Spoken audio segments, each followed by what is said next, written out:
Naranasan mo na bang mag-react ng padalos-dalos? Magsabi ng hindi mo naman dapat sabihin, gumawa ng isang bagay na agad mong pinagsisihan, at pagkatapos ay hindi ka na matahimik sa kaiisip. Sana nag-isip muna ako.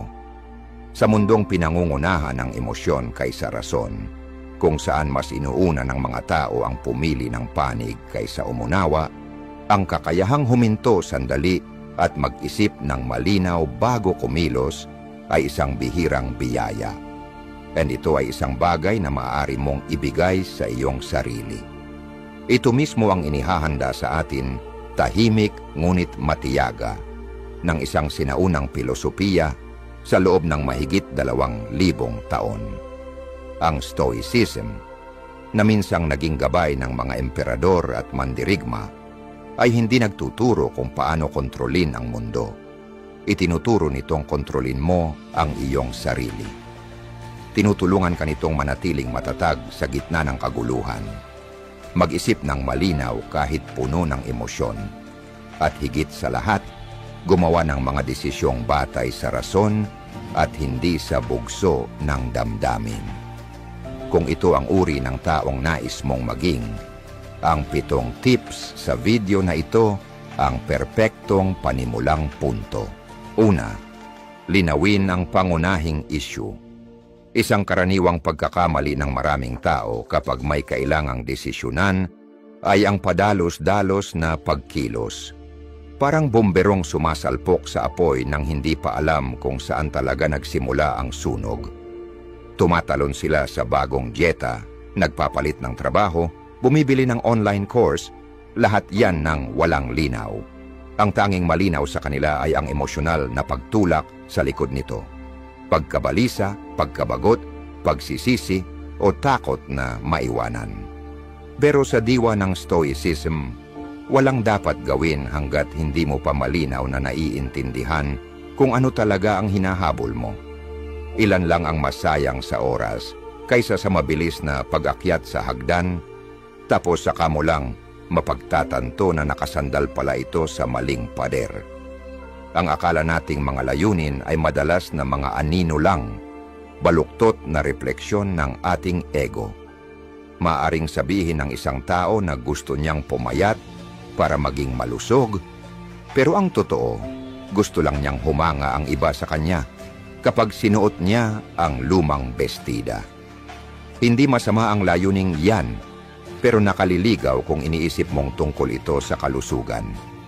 Parang paglilinis ng lente bago ka tumingin, ang paglinaw sa pangunahing issue ay hindi lang unang hakbang, ito ang pinakapundasyon. Kapag hindi mo ito ginawa, lahat ng desisyon mo kasunod ay puro panghuhula na lang. Isipin mong naiisip mong bumili ng bagong sasakyan. Sinasabi mo sa sarili mo, kailangan ko ito para makapasok sa trabaho.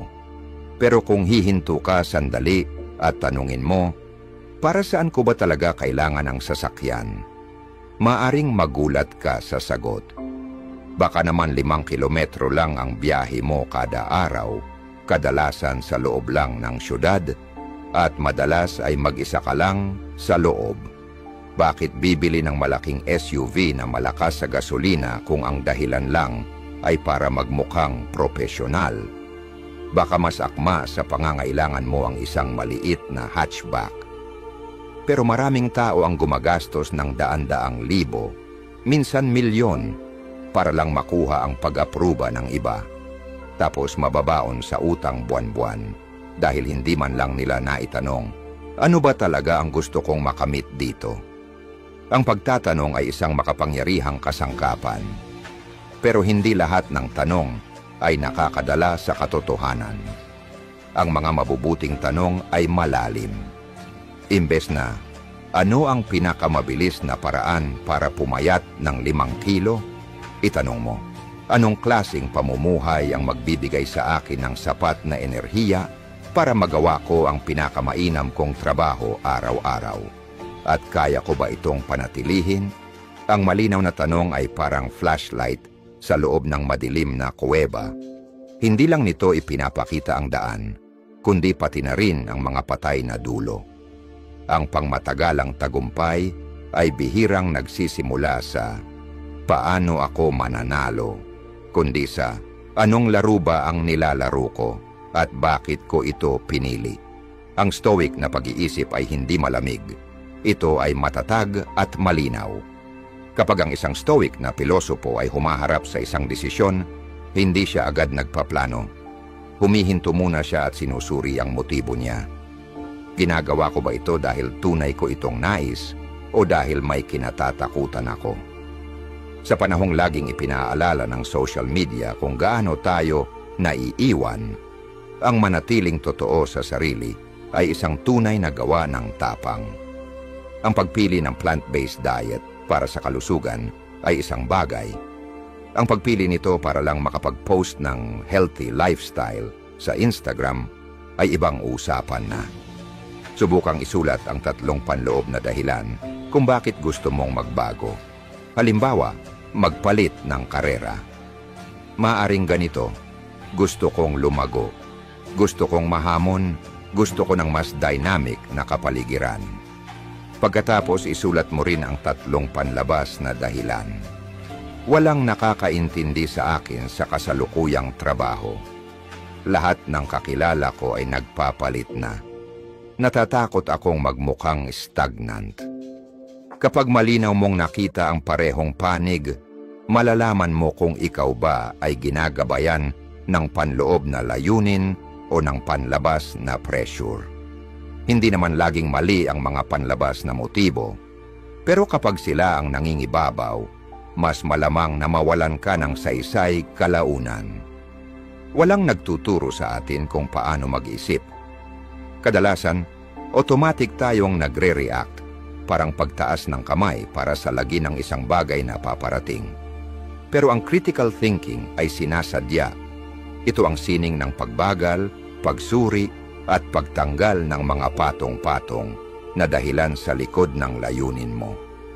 Para makapili ng tama, kailangan mo munang matutong magtanong ng tama. At para makatanong ng tama, dapat alam mo kung ano talaga ang hinahanap mo. Isang halimbawa si Howard Schultz, ang taong nag-transform ng Starbucks mula sa isang kumpanyang nagbebenta ng coffee machines tungo sa isang global cafe empire. Ang nagtulak sa kaniya ay hindi ang tanong na paano tayo makakabenta ng mas maraming kape, kundi ano ba talaga ang hinahanap ng mga tao kapag pumapasok sila sa isang cafe? Ang sagot, hindi lang kape, kundi isang ikatlong tahanan. Hindi bahay, hindi trabaho, kundi isang lugar kung saan nararamdaman nilang konektado at panatag. Hindi produkto ang hinabol niya. Tinugunan niya ang isang tunay na pangangailangan bilang tao. Kaya, ano ba talaga ang hinahabol mo? Nilulutas mo ba ang isang totoong problema o pinapakalma mo lang ang panandaliang damdamin? Kung hindi ka sigurado, huwag munang kumilos. Linawin mo muna. Parang isang bihasang manggagawa na dahan-dahang pinakikinis ang salamin, matiyaga, eksakto, hanggang ang refleksyon ay maging malinaw at totoo. Bawat matinong desisyon ay nagsisimula sa isang matinong tanong. At kapag alam mo na kung ano talaga ang hinahanap mo, doon pa lang nakatayo ang matibay na pundasyon para sa susunod na hakbang. Ang mangalap ng tamang impormasyon, ngayon may malinaw ng paningin at balanseng pag-iisip. Pangalawa, tipunin ang lahat ng mahahalagang impormasyon. Isa sa pinakadinikdik na patibong ng modernong pag-iisip ay hindi kakulangan ng impormasyon, kundi ang pagkalunod sa napakaraming impormasyon, pero karamihan ay hindi naman mahalaga. Hindi tayo nauuhaw sa gitna ng disyerto. Nalulunod tayo sa dagat ng datos. Sa mundong halos lahat ay tila mahalaga, itinuturo ng Stoic mindset na huminto at itanong sa sarili, tinutulungan ba talaga ako ng impormasyong ito na mas malinaw na makita ang issue? Iyan ang ikalawang hakbang sa pagpatalas ng kritikal na pag-iisip, ang matutong mangalap ng tamang impormasyon. Ang talino ay hindi nasusukat sa dami ng alam mo, kundi sa pag-alam kung ano lang ang kailangang malaman at pag-aalis ng lahat ng labis. Ang mga Stoic na pilosopo ay hindi naghahanap ng kaalaman para mang-impress. Naghahanap sila ng kaalaman para makakilos ng may karunungan. Noong isinulat ni Marcus Aurelius, "Kung may makakapagpakita sa akin na mali ang iniisip o ginagawa ko, ikagagalak kong magbago sapagkat ang hinahanap ko ay katotohanan at walang sino mang tunay na nasaktan dahil dito." Hindi niya tinutukoy ang filosofiya bilang isang larong pangluhiya. Para sa kanya, ito'y kasangkapan sa pagharap sa buhay. Hindi tayo naghahanap ng impormasyon para lang kumpirmahin ang paniniwala natin, kundi para magkaroon ng tapang na magbago kapag ang katotohanan ay nagtuturo sa ibang direksyon. At para magawa iyon, kailangan nating paliitin ang saklaw. Isipin mong nagpaplanong magpalit ng karera. Hindi sapat ang pag-scroll sa ilang TikTok tungkol dito para lang makita kung interesting ba ito. Kailangan mong tukuyin ang landas mo. Anong larangan ang lilipatan mo? Bakit? Ano ang pumipigil sa iyo? Sa pamamagitan lang ng malinaw na mga tanong mo, matutukoy kung saan ka dapat maghanap.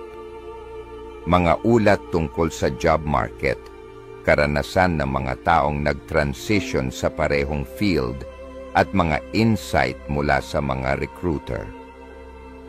Sa ganitong paraan, maiiwasan mong mahulog sa bitag ng marami.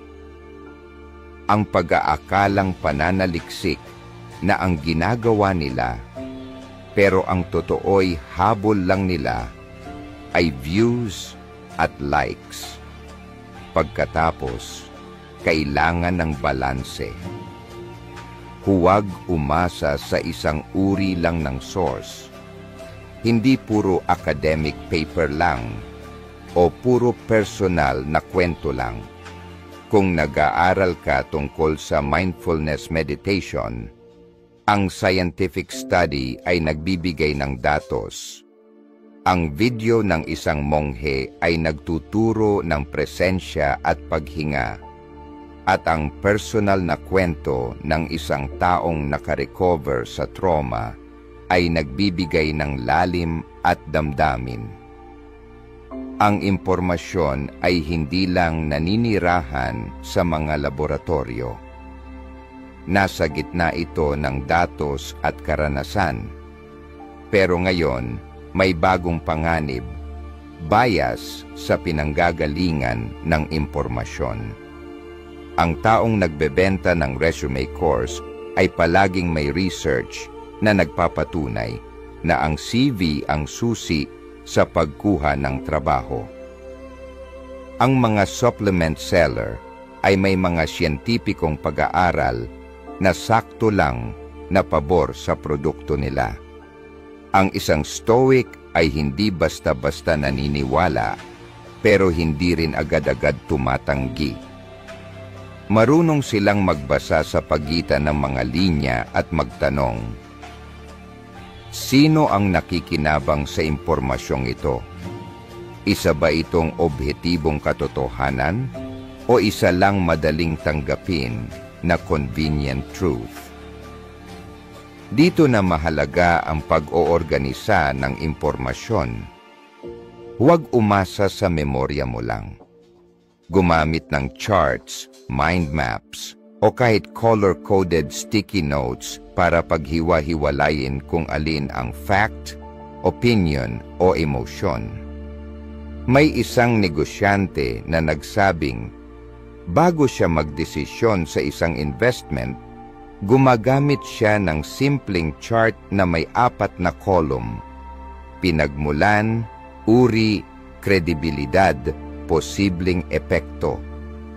Mukhang basic pero epektibo. Ang malinaw na pag-iisip ay nagsisimula sa malinaw na tala. Pero higit sa lahat, panatilihin ang stoic mindset habang nangangalap ka ng impormasyon. Huwag kang maging sobrang sabik sa kaalaman na kahit anong tila tamang pakinggan ay agad mong kinakapit. Ang taong sinanay sa stoicism ay tumatanggap ng impormasyon ng may kababaang loob at handang bitawan ito kapag hindi na ito totoo o kapaki-pakinabang.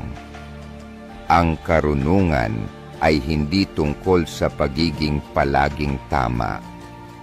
Ito'y tungkol sa kakayahang bitawan ang isang ideya kapag hindi na ito nakatutulong, tulad ng isang hiker na tinatanggal ang bigat sa kanyang backpack habang paakyat ng bundok. Pag-isipan mo, ilan na bang desisyon mo ang naapektuhan lang ng isang clickbait headline, isang maikling video, o isang review na hindi mo man lang na-verify? Talaga bang alam mo kung bakit mo pinaniniwalaan ang mga pinaniniwalaan mo? At higit pa roon, may tapang ka bang baguhin ang paniniwalang iyon kapag napatunayang mali? Tingnan mo si Ray Dalio, ang kilalang investor. Bukas siyang pinupuna ng kaniyang sariling team, hindi dahil kulang siya sa kumpiyansa, kundi dahil alam niya ang limitasyon ng sariling pananaw. Iyan ang kritikal na pag-iisip sa aktwal na aplikasyon at purong stoicism sa gawa. At kung iniisip mong, paano ko malalaman kung sapat na ang impormasyon ko para magdesisyon? Heto ang simpleng panukat. Kapag kaya mo nang makita ang issue mula sa 3 magkakaibang anggulo, naiintindihan mo ang parehong panganib at benepisyo, at hindi ka na ginagabayan ng bugso ng damdamin, iyon ang senyales na handa ka na. Doon pa lang magiging makabuluhan ang susunod na tanong. Ang mapa bang ito ay tumutugma sa realidad? At itinatanong ko ba ang tamang tanong sa simula pa lang? Diyan magsisimula ang susunod na hakbang. 3, magtanong ng malalim. Naranasan mo na bang maging sigurado sa isang desisyon, pero isang maliit na detalye, isang numero, isang tanong na hindi mo inaasahan, ang nagpaguho sa lahat, parang domino? Ang sandaling iyon ay hindi kabiguan. Isa itong palatandaan na hindi mo na itanong ang tamang mga tanong. Sa stoic na pananaw, walang puwang ang emosyonal na panghuhula. Ang kritikal na pag-iisip ay hindi tungkol sa panalo sa argumento. Ito ay tungkol sa pagtingin sa mga bagay ng eksakto kung ano sila, hindi sobra, hindi kulang. At ang pinakamatalas na kasangkapan dito, ang sining ng pagtatanong. Minsang isinulat ni Marcus Aurelius, mapait ba ang pipino? Itapon mo. May tinik ba sa daraanan mo? Umiwas ka. Iyon lang ang kailangan mong malaman. Tunog simpleng payo, pero sa likod nito ay isang isipang matalim na parang labaha. Hindi niya tinanong kung dapat bang mapait ang pipino. Ang tanong lang niya, mapait ba? Yun lang. Kapag tinanong mo ang tamang tanong, malinaw na ang sagot. Ang problema, karamihan sa atin ay namumuhay ayon sa reflex, hindi sa pagninilay. Isang clickbait na pamagat, isang makinang na estadistika, isang nakaaantig na kwento, tumango na lang tayo. Pero para sa isang stoic na palaisip, kailangang dumaan ang bawat impormasyon sa 3 tarangkahan. Makatuwiran ba ito? May matibay bang ebidensya? May kaugnayan ba ito sa sinusuri ko? Hindi ito matinding pagdududa. Ito ay intelektuwal na kababaang loob. Ang isang matalinong tao, hindi basta-basta nagtitiwala kahit sa gusto niyang paniwalaan kung hindi ito masusing sinusuri. Isipin mong nagbabasa ka ng artikulo na nagsasabing kaya raw pataasin ng isang herbal na tsaa ang memorya ng 30%. Marami ang agad bibili. Pero ang isang taong gabay ang stoic na pag-iisip ay magtatanong, ikinumpara sa ano? Sa anong grupo ng tao ito epektibo? Gaano katagal ang isinagawang pag-aaral? Naulit ba ang resulta? Sino ang nagpondo sa pananaliksik? Sa pagbabagong anyo ng impormasyon tungo sa mga tanong, nakagagawa ka ng mental na panala. Matulis at matibay, kaya nitong salain ang anumang hilaw na konklusyon. Ang mga tanong ang nagsisilbing angkla mo sa gitna ng ingay ng mundo. Kapag nakatanggap ka ng makintab na promo email, huwag agad magtanong ng, bibilin ko ba ito? Sa halip, tanungin mo, mapagkakatiwalaan ba talaga ang nagpadala? Anong maliit na detalyeng hindi ko pa nababasa? Kapag nagre-repaso ng sales report, huwag lang tumingin sa average. Tanungin mo, naapektuhan ba ito ng isang outlier? Representatibo ba ang laki ng sample? Habang mas marami kang tinatanong, mas maraming nakatagong katotohanan ang iyong matutuklasan. Isa sa pinakamakapangyarihang teknik, sadyang maghanap ng mga counter-example. Mag-isip na parang siyentipiko. Huwag lang itanong, totoo ba ito? Kundi, kailan kaya ito pwedeng hindi totoo? Halimbawa, may fitness program na nangangakong papayat ka ng 5 kilo sa loob ng 2 linggo. Maganda. Pero ngayon, hanapin mo ang mga taong sumunod dito pero hindi pumayat. Baka hindi ito angkop sa kanilang body type. Baka sila ay mga exception. Pero kung hindi mo itatanong, hindi mo malalaman. Ang critical na pag-iisip ay hindi lang para sa akademya o business analytics. Nasa bawat maliit na desisyon ito. Sino ang dapat pagkatiwalaan? Saan dapat mag-invest? Paano tumugon sa papuri o batikos? At para mahasa ito araw-araw, iisa lang ang kailangang kasanayan. Ang lakas ng loob na magtanong ng hindi komportableng tanong. Palagi. Isang ina na napapansin ang pagbagsak ng grado ng anak, huwag agad magalit. Dapat itanong, may pinagdadaanan ba siyang emosyonal na hindi ko napapansin? Ang isang manager na may empleyadong hindi maganda ang performance, huwag agad mag-isip ng termination. Dapat tanungin, may nangyayari ba sa work environment na humahadlang sa pag-unlad niya? Maaaring hindi agad dumating ang sagot, pero ang mismong pagtanong ay nagbabago na ng pananaw. Sa mundong mabilis ang galaw, bihira tayong huminto para magnilay. At ang pagtatanong ng tamang tanong ay isang radikal na kilos ng rason. Hindi para pagdudahan ng lahat, kundi para masiguradong nabubuhay ka sa katotohanan, hindi lang sa bugso ng damdamin. Sanayin ito araw-araw.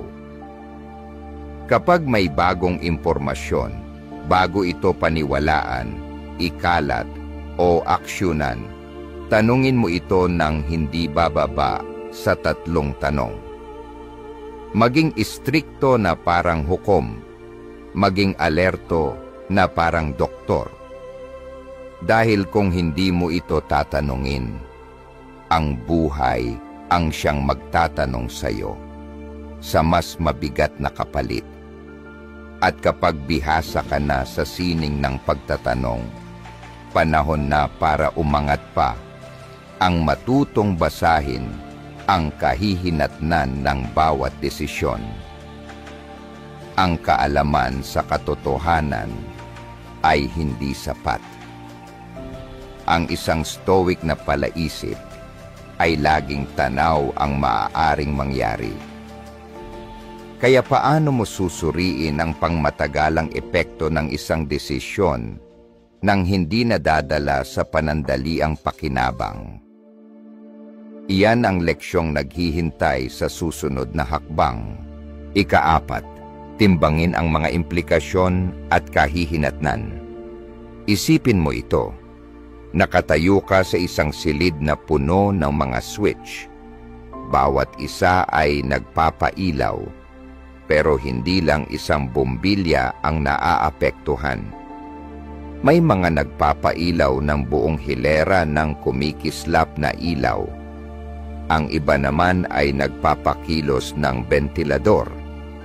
Isa roon, maaaring sumabog ang buong fuse box.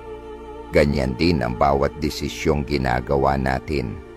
Ang nakikita natin ay ang unang sulyap, ang ilaw, pero sa likod nito may tanikala ng mga kahihinatnan na hindi natin inaasahan.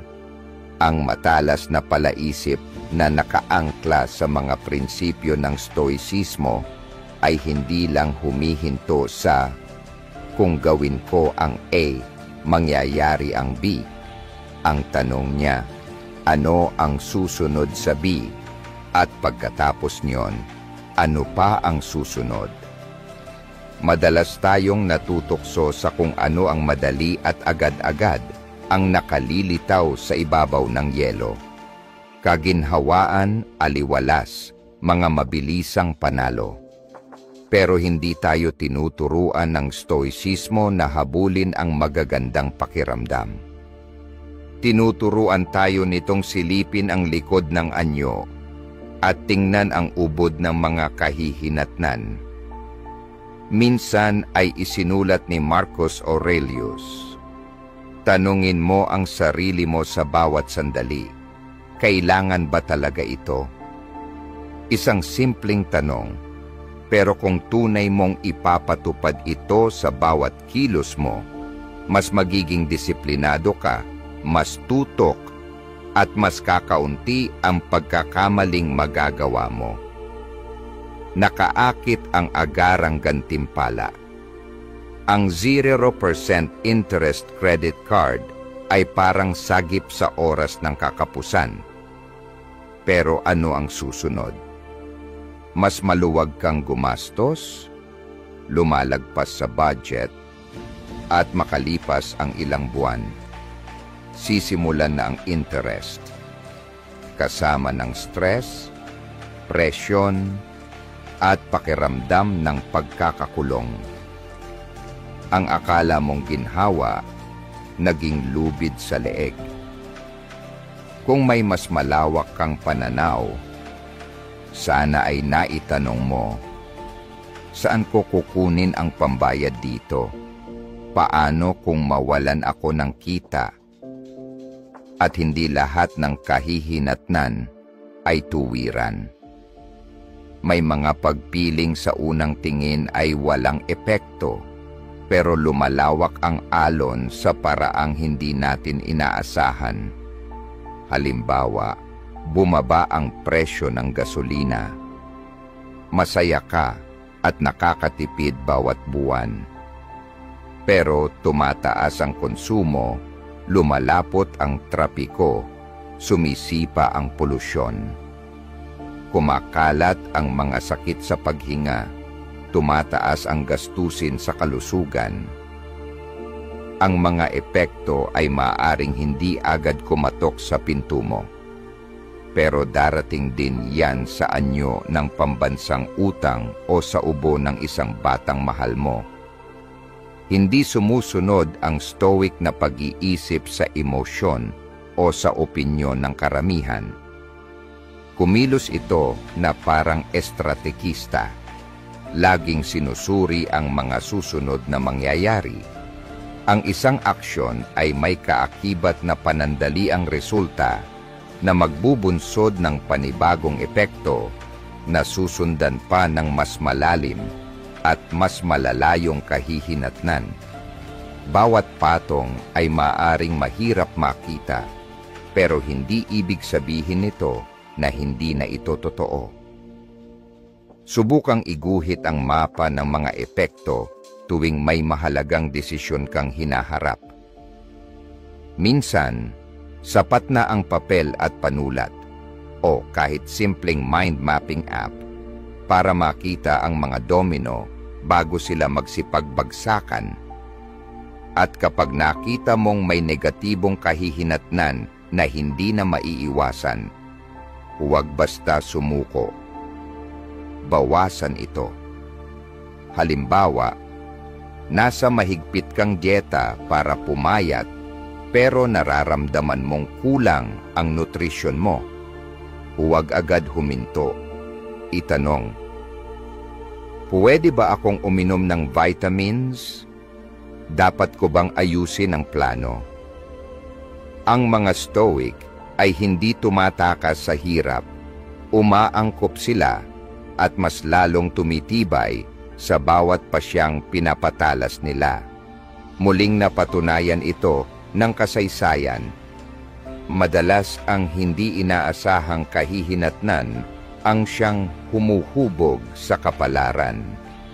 Nang inilunsad ng NASA ang Challenger Shuttle, alam nila ang panganib ng rubber seals sa malamig na panahon, pero hindi nila nasuri ang lahat ng susunod na epekto. Ang resulta, trahedya, pagkawala, at malaking dagok sa kanilang reputasyon.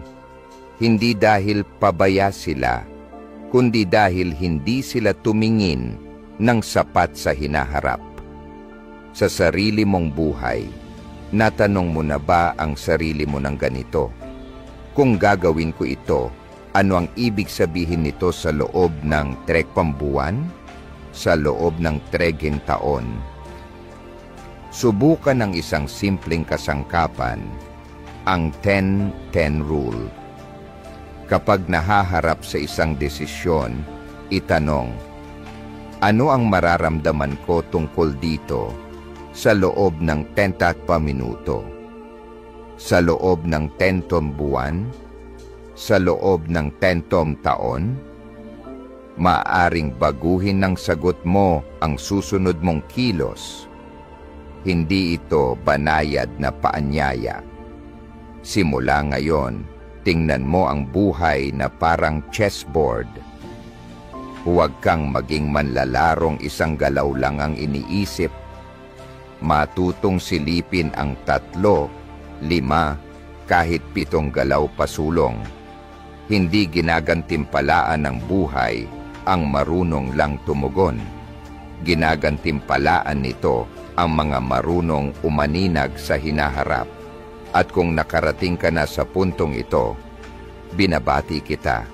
Lampas ka na sa kalahati ng video. Hindi lahat ay may pasensya para mag-isip ng malalim at manatiling matalas sa mundong nalulunod sa distractions at dopamine.